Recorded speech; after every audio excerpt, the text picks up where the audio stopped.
நாங்கள் ஆட்சிக்கு வந்தால் உங்களுக்கு இதையெல்லாம் செய்கின்றோம் என்று சத்தியம் செய்த திமுக, 505 சத்தியங்கள் செய்த திமுக, அதில் வெறும் 66 சத்தியம் மட்டும்தான் நிறைவேற்றி இருக்கிறது.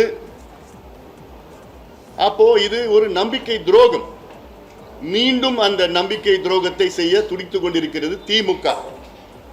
அதனால் திமுக இந்த தேர்தலில் என்ன சொன்னாலும் என்ன செய்தாலும் மக்கள் அதை ஏற்றுக்கொள்ள மாட்டார்கள். இன்னும் சொல்ல போனா யாரோ சொன்னாங்க திமுகவுடைய தேர்தல் அறிக்கை கதாநாயகன். கதாநாயகனும் கிடையாது, வில்லனும் கிடையாது, காமெடி நோங்கனும் கிடையாது.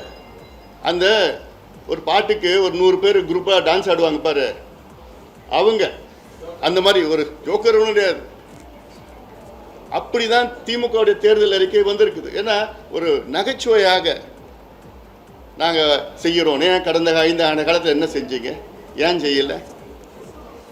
அப்போது இதெல்லாம் பாட்டாளி மக்கள் கட்சியினுடைய தேர்தல் அறிக்கை வித்தியாசமான ஒரு அறிக்கை.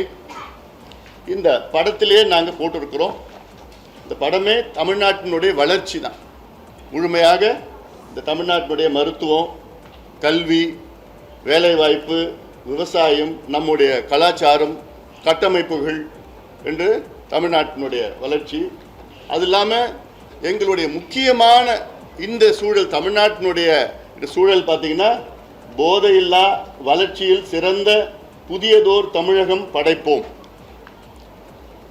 இன்னைக்கு தமிழ்நாட்டினுடைய முதன்மை பிரச்சனையே மதுவும் போதையும் தான். அடுத்த அதனால் வருகின்ற சட்டம் ஒழுங்கு பிரச்சனை. அடுத்த பெரிய பிரச்சனை வேலை இல்லாத சூழல். இந்த 3 பெரிய பிரச்சனைகள் தான் முதன்மையான பிரச்சனைகள். ஆனால் இந்த திமுக தேர்தல் அறிக்கையில் மதுவை பற்றியும் போதை பொருட்களை பற்றியும் ஒரு வார்த்தை கூட கிடையாது. ஒரு சின்ன ஒரு there is not even a whisper about alcohol and narcotic drugs in the DMK's manifesto. இது தமிழ்நாட்டுக்கு இவங்க மறுபடியும் வந்து என்ன செய்ய போறாங்க? அதனால அந்த வகையில் எங்களுடைய தேர்தல் அறிக்கை தமிழ்நாட்டினுடைய ஒட்டுமொத்த வளர்ச்சி.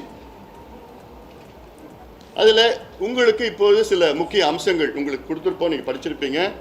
அதில் கொஞ்சம் ஒரு முக்கிய அம்சங்களை மட்டும் நான் ஒரு சுருக்கமாக நான் உங்ககிட்ட சொல்ல போகிறேன். நான் இல்லை, தமிழ்நாட்டில் கிட்டத்தட்ட 1,30,00,000 இளைஞர்களுக்கு, அதாவது படித்த இளைஞர்கள், அவங்களுக்கு வேலை இல்லாமல் இருக்கிறாங்க. வேலை வாய்ப்பை உருவாக்குவது தான் எங்களுக்கு ஒரு முதன்மையான ஒரு கடமையாக நாங்கள் பார்க்கின்றோம். அதில் கிட்டத்தட்ட 5 லட்சம் பேருக்கு அரசு வேலை வழங்கப்படும். 2026, 27, 27, 28 ஆகிய 2 ஆண்டுகளில் மட்டும் 2.5 லட்சம் பேருக்கு அரசு வேலை வழங்கப்படும். தமிழ்நாடு அரசு பணியாளர் தேர்வாணையம் மூலமாக கிராம நிர்வாக அலுவலர்கள் உள்ளிட்ட 4ஆம் தொகுதி பணிகளுக்கு 35,000 பேர் தேர்வு செய்யப்படுவார்கள். 2ஆம் தொகுதி பணிகளுக்கு 10,000 பேர்.